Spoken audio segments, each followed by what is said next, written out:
Hi everyone, this is Entrepreneurship, and we are currently doing Learning Unit 3, the business plan and getting started. This theme is theme 1, where we are going to cover the business plan, and it's in chapter 5. And the next theme will be then theme 2, where we will cover the business functions in entrepreneurship. So, the business plan. The learning outcomes that we're going to cover include developing the role and purpose of a business plan, implementing and justifying the role and purpose of the business plan, and then describing the various components of a business plan. That is a very important one because you do need to know what does a business plan contain. And as a matter of fact, after this chapter, you will know how to compile a business plan. And then you need to then know how to critically discuss the various types of business plans and their respective functions. So there is not just one type of business plan. There are different types of business plan depending on your need, depending on your objectives, and hence the different types of business plan. And then you also then need to identify the challenges associated with drawing a business plan and recommend mitigating measures, and then as well as then developing an actual business plan. So again, by the end of this chapter, you will know how to develop your own business plan. Introduction. Once the entrepreneur has identified the business opportunity, and that's what we did in chapter 3 and chapter 4, where we discussed generating new ideas and the window of opportunity, the entrepreneur should then pursue this opportunity. The entrepreneur must plan how he will go about doing this, hence the business plan.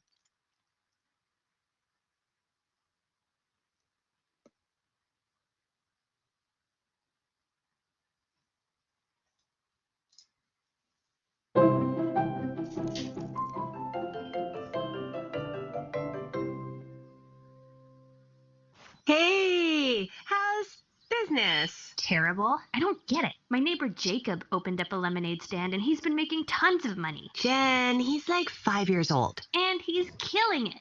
Gah! Maybe there's something else you're good at? Oh, what? Like I'm just supposed to sit back and wait for my next business venture to go walking by? I know, sweetums. We'll have to get you cleaned up. Ugh, this happens every time we go to Mud Park. There it is. Quick, let's make a business plan. What? No, come on. I'm not pitching this on TV. This is just a side thing. Business plans aren't just for big companies. Even if you're just brainstorming, writing a business plan takes your idea and turns it into something you can act on. Let's do it. Okay, what is the business? Dog wash. Great. Now, how can you say that in a way that shows the value you're creating for people? It's on the way home. People don't have to worry about getting their house and towels all dirty. And it saves them time. Awesome. And how does it work? It's a booth with a washing station, and owners pay me to wash and dry their dog's paws. Great. Who's the team? Oh, it's just me right now, but it would be cool to have a second dog washer and a cashier. Sure. Down the road, you might add an advisor or someone who can help you with legal stuff and money stuff, too. Sweet. What is the market? Yeah, where does this fit in? Who is it for?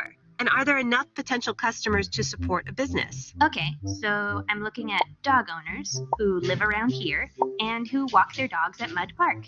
Lots of research here is good. You want to be an expert in your industry. Like, what percentage of dog walkers carry cash with them? I have no idea, but I could find out, and that would help me decide which payment options to provide. Exactly. Some stuff you'll learn along the way, but the more you know about your market, the better you can serve it. Who are your competitors? No one. Ka-ching.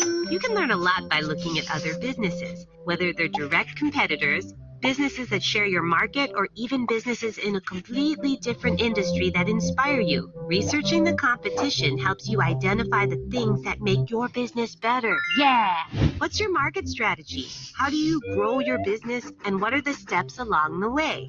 Maybe like start with one booth and test it out to get some feedback. I could advertise it at the pet store and the puppy school, then I'd upgrade my booth so I can move it around to clean more dogs and make more money. And what are the numbers? You don't have revenue yet, but you can still think about your costs and your pricing.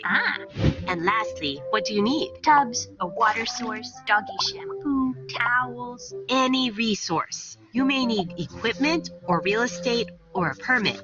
Or capital, which is a fancy word for money. It can come from your savings, a grant, a small business loan, or an investor. And that's it. What is the business? How does it work? Who is the team? What is the market? Who are the competitors? What's the market strategy? What are the numbers? And what do you need? Whew, that's a lot. It is. But just think how well you'll understand your business. You'll be able to take charge, make smart decisions, and talk about your business confidently. Cheers to that. Too much salt? You put salt in this? Yeah, for the electrolytes. It's good for post-workout hydration. Ugh, but terrible for business.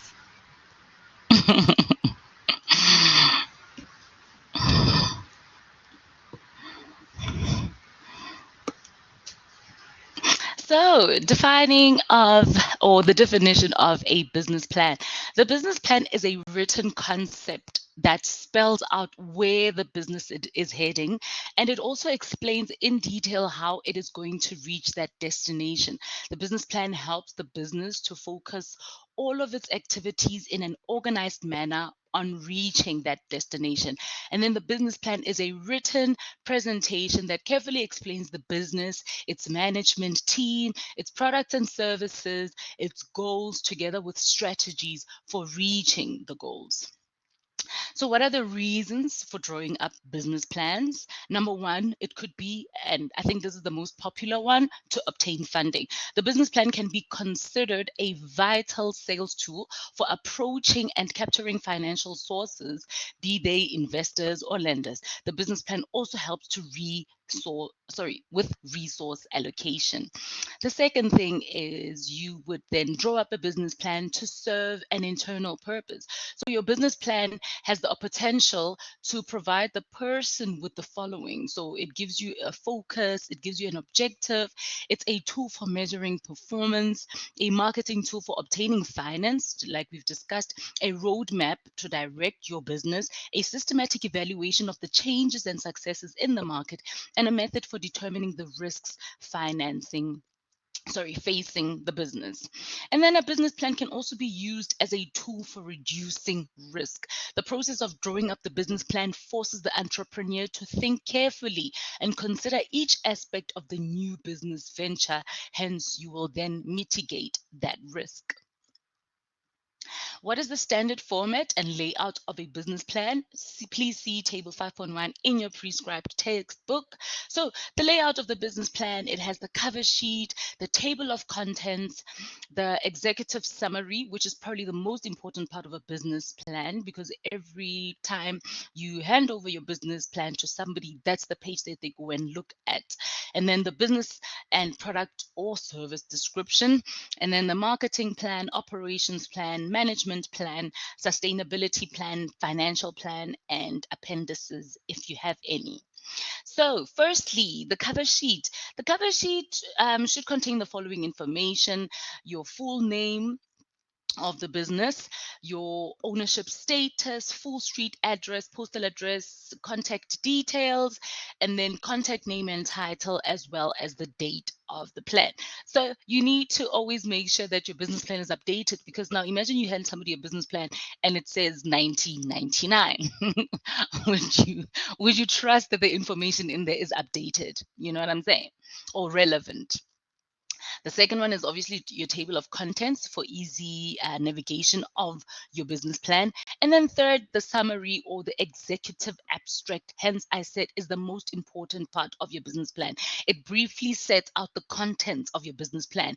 And what I love is that it contains key sentences from each section of the plan to give an overview of the project to the reader. And this page could literally determine whether the business is of interest or not. Like I said, once you hand over your business plan to somebody, somebody, that's the page they go and look at, because a business plan could be like 50 pages long, but you just want a quick summary. Imagine you're a banker and you want to give somebody financing. You go to that page, and if what you read there is interesting, that will make you then want to read the business plan. Whereas if it's not, it'll probably mean that you will reject the business plan.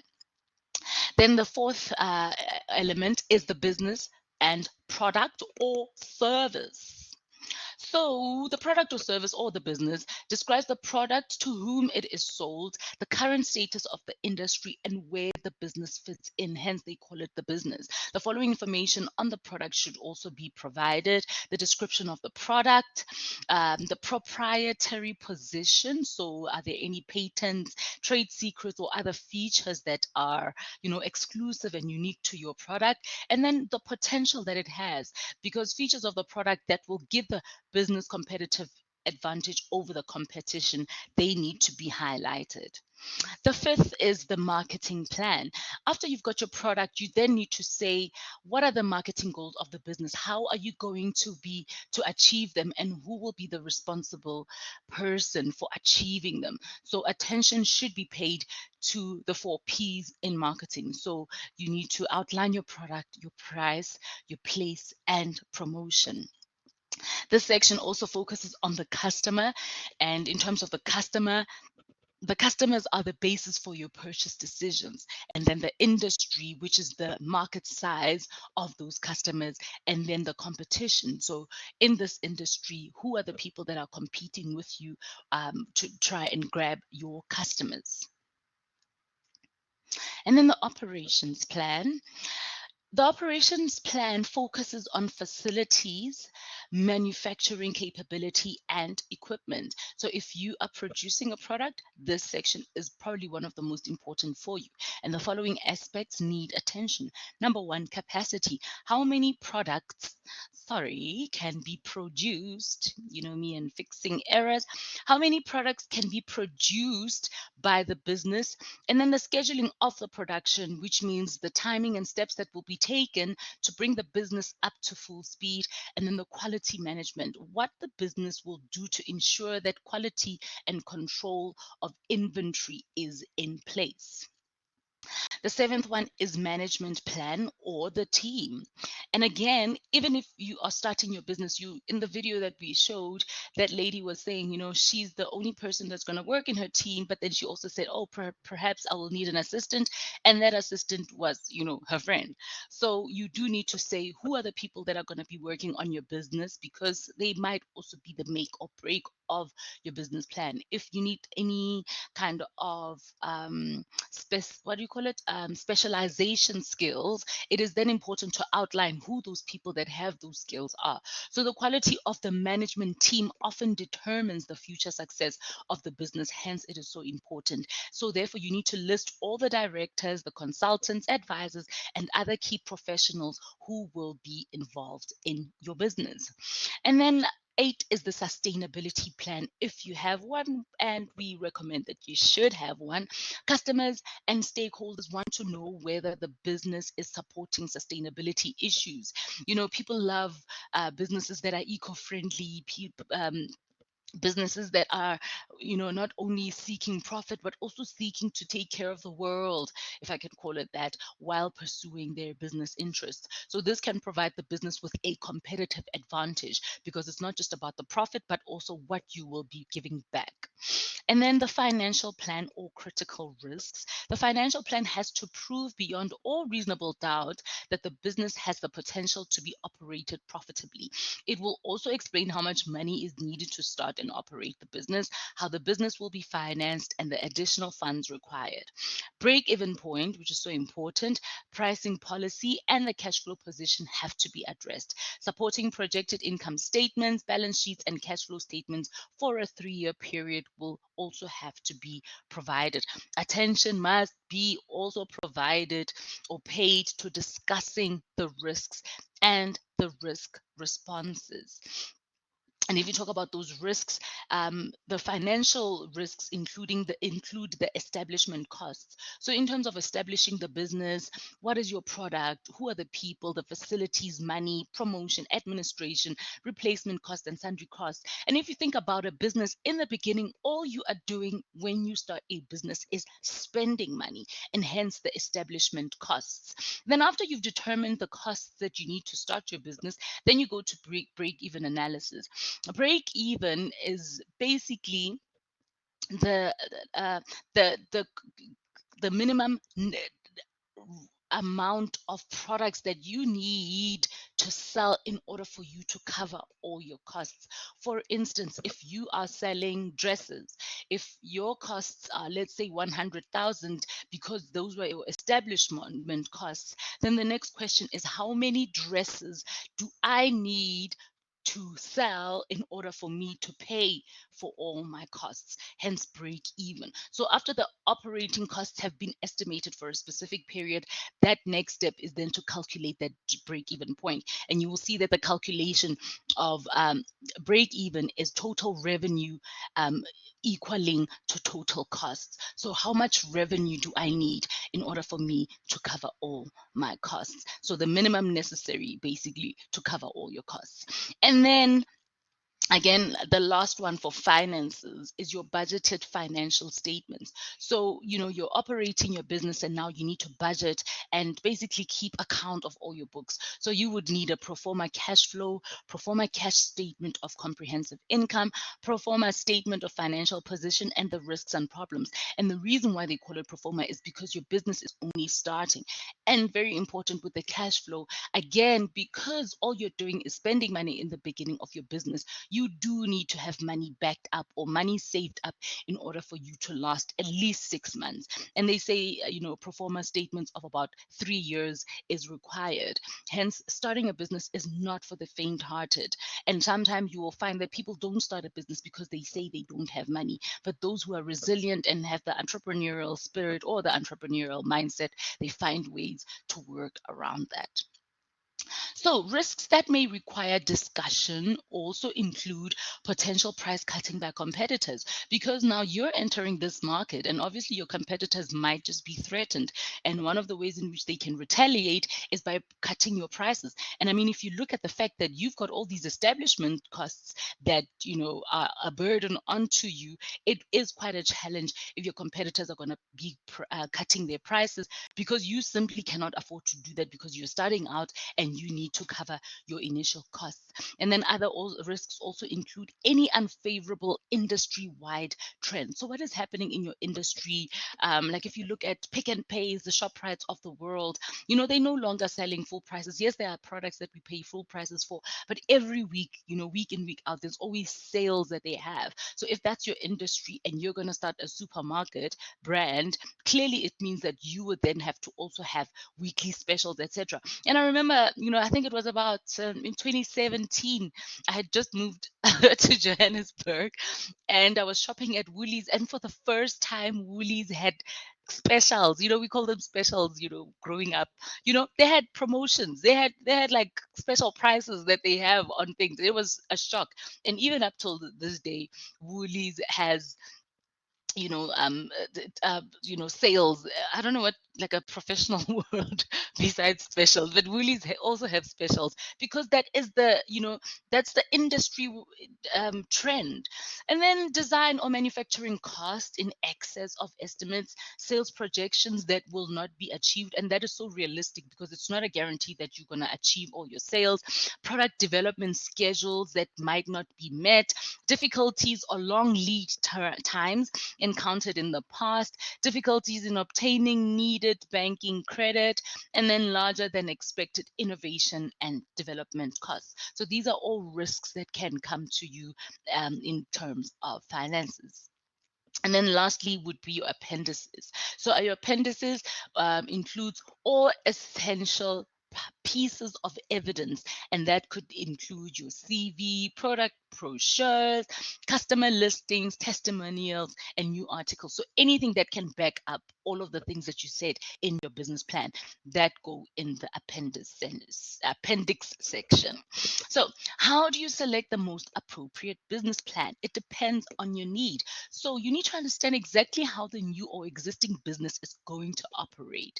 And then you also then need to understand the exact purpose of the specific business plan. Therefore, you need to then study and understand the different types of business plans from which you can choose. And hence, depending on the use, you will design your business plan accordingly. So the types of business plans and their functions. Number one is to plan a new business. If you are going to plan a new business, then your business plan should outline, most importantly, a clear description of your product, but not only your product, but also how you're going to market it, right?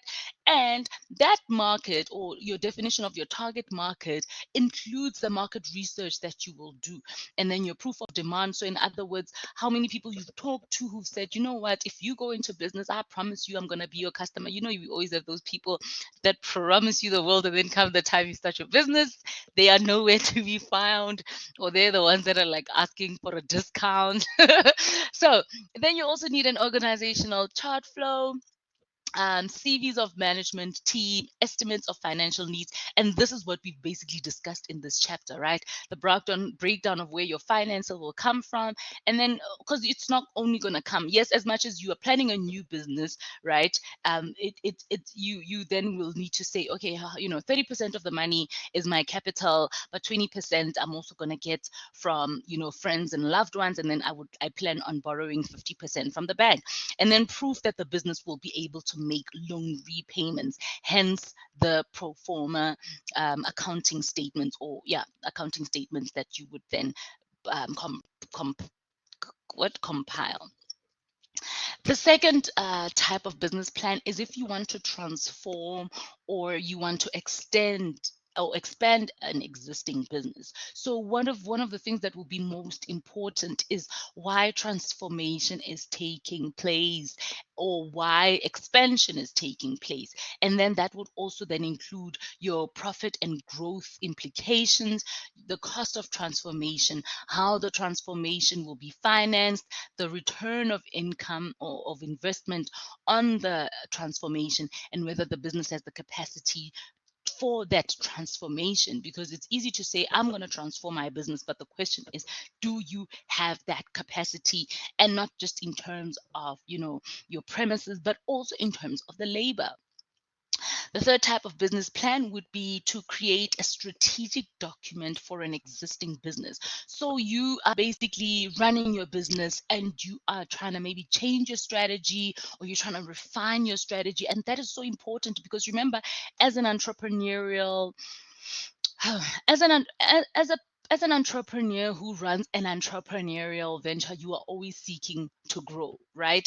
And with that growth comes strategy redefinitions, because maybe you thought you were going to go left, but then your business took its own shape and form, and it's now starting to go right. And now you need to then, re-strategize, come up with a new strategy for your business, or it could be also, for a new business. So there, what is important is your vision statement. So you're now redefining your vision. You wanted to go left, but now you're going right.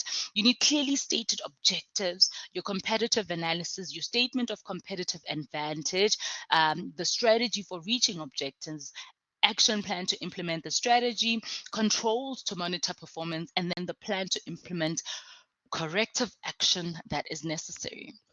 Another reason for you to formulate a business plan could be to obtain a loan, and this is the most popular one. Sorry, one of the most popular ones. So here you need to then evidence customers' acceptance of your product. So, again, who said they will buy this product?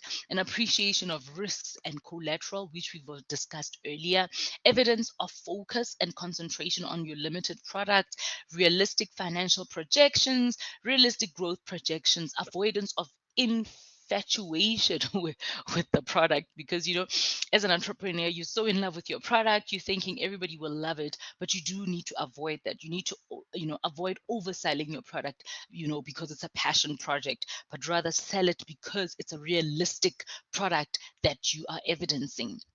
And then you also then need to identify and include the consideration of potential risks, which again we've discussed, and avoidance of exaggerated abilities. Again, do not oversell, because you're so poetic and so sold to your business. You need to sell based on what is realistic. It's a dream for you to sell 100 dresses in day one, but probably the reality is that you're probably going to sell three dresses in 3 days. And then another type of business plan would be the one that you formulate in order to attract shareholders or partners. And here your growth potential and profit potential is important, because we know shareholders, all they want is money back for all they have spent, right? I'm going to give you money to run your business, but I'm going to want that money back in the form of dividends, etc. So your growth and profit potential is so important, as well as solid management, because we want to know that your business is steady and is not going anywhere, a strategy for achieving your projections, and then projections based on solid market assessment and research. Again, it needs to be so solid, because if a person is going to give you money to spend in your business, they want to see where that money is going to come back from. And then another reason to have your business plan, or to formulate a business plan, would be if you want to sell your business. And this could be, for good reasons, because we do know, like, with mergers, acquisitions, takeovers, they're all about, they all have, reasons why they are selling. But sometimes maybe it's not for good reasons.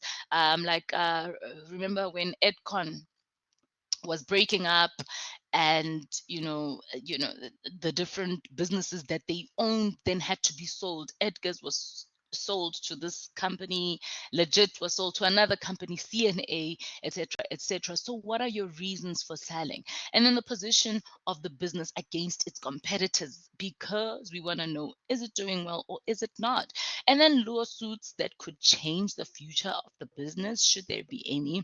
Continuation of lease of property, because you are running a business, and what are the implications for me if I take over your business? Am I going to be in a 20-year lease? And I know that that's what the challenge with a lot of businesses, when we started working from home, it was all good and well. Thanks to COVID, we were working from home. But because a lot of businesses, they are leased onto properties for like 20 years, because that's a good negotiation, in terms of, like, you're going to be around for 20 years, but also it then helps you to get a better price. But now imagine if you're buying a business and then you find that, you can't even move this business because of a lease, a 20-year lease. It's going to kind of have an impact on whether or not you continue with the purchase of the business or not.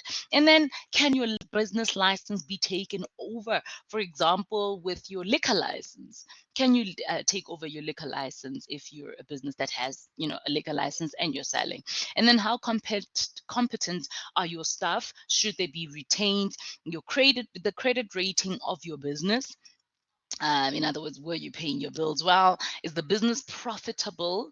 Has the business been growing? And what are the growth prospects? Again, the selling of the business so important because of the implications financially. And then another type of business plan would be to provide direction for management and staff. Here you need a clear description of the business, standard business plan, realistic objectives, quantifiable objectives, because you want to provide direction, and that direction is going to have to come with numbers. If I'm saying I want to move to A, I'm going to need to not just say I want to go to A or move to A. I need to say, how long is it going to take me to get to A? What other steps do I need to be, need to be in place in order for me to get to A? You can have a goal to sell 100 dresses, starting from my lame example in this chapter. But yeah, you want to sell 100 dresses, but like making it quantifiable is saying, I want to be able to sell 100 dresses in 3 months. That is quantifiable. We can then, after 3 months, say, have you sold your dresses or not? And then built-in adaptability to allow for change, and the description of the organizational structure. And then there's a business plan that you formulate in order to prepare your business for a merger with another business. So here there's a clear explanation of what the business is all about, an independent valuation of the business because it matters how much your business is worth because somebody is selling it, as well as then audited financial statements to prove that that the audited financial statements will be able to back up the valuation of the business. And then you've got another type of business plan that you formulate in order to prepare the business for an acquisition. So there we had a merger and now we've got an acquisition, and the main one of the things that you need to highlight are the main reasons for the takeover, right? Why are you being taken over?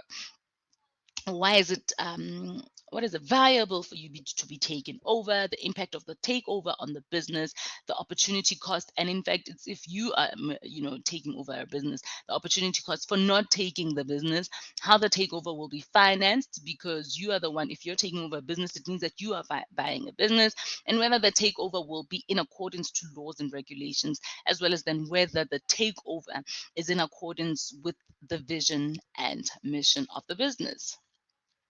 And then another type of business plan is formulated to help the position or to help you to position your business in the market. So here it's just a redefinition of your business. And what is important in this one is specific market research to identify opportunities, whether the business has the necessary resources to position itself, an analysis of the profit and growth potential of different positioning options, the reason for selecting a specific position, and the potential impact of the selected positioning strategy. So positioning is just basically redefining. If let's say, for instance, you're changing your product and how it looks, for instance, you're repositioning it. I'll use an example of Castle Light. Castle Light, before it was Castle Light, it used to have like a brown bottle and it was really so close to Castle, but you'll find that people that drink Castle Light do not even drink Castle. So then Castle went over and did a rebranding so that they would then have to have had a business in place or business plan in place in order for them to position their product. And then what are the problems that you can face when drawing up a business plan? And these you can check out in your prescribed textbook. These include lack of proven market demand, lack of objectivity, ignoring the competition, inappropriate market research, as well as then the inability to produce the quantity and quality that is required. That is so important because you do not know. It's basically you making projections, and all of this can just hamper your business plan or the formulation of your business plan. And then the book or the prescribed textbook also discusses using the internet as a tool for drawing up a business plan. In short, just do it, because the internet serves as an important source of information of components such as the industry analysis, competitor analysis, and measurement of the market potential. There's so much, wise, like, I don't know, because of AI and so many developments, it is just better to always try and outsource or download a business plan that you find online and then tweak it to obviously then suit your business. And that's it for this chapter. In summary, we discussed the business plan, and because of the contents of the business plan that we've went into in such detail, you should be able to formulate your business plan. That's it. Thank you.